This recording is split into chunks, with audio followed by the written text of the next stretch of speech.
Ce 31 janvier 2026, le Musée national des arts, rites et traditions du Gabon a servi de cadre à la rentrée culturelle de l'ONG Génération Ekan, un rendez-vous majeur dédié à la promotion et à la valorisation de la culture gabonaise. Mesdames, Messieurs, votre présence témoigne de l'importance que nous accordons collectivement à la culture comme socle de la transmission, de la cohésion et du développement.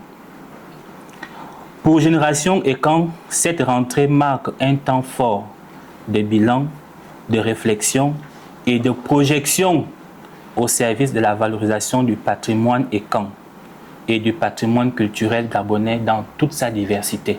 Créée en 2015, l'ONG Génération Ekan œuvre activement pour la sauvegarde du patrimoine Ekan du peuple Fan, tout en s'inscrivant dans une dynamique de valorisation de la culture gabonaise dans toute sa diversité. Cette rentrée culturelle a également été l'occasion pour l'ONG de présenter le bilan moral et financier de l'année 2025, tout en dévoilant ses perspectives au service du patrimoine culturel national. Aujourd'hui, il est question pour nous de présenter officiellement le bilan des activités 2024-2025.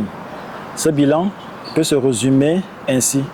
En 2025, nous avons mené à peu près 83 activités sur 4 pays différents.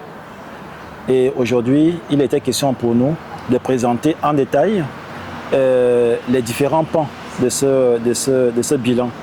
On a présenté le pan ressources humaines, le pan des activités culturelles, socio-culturelles.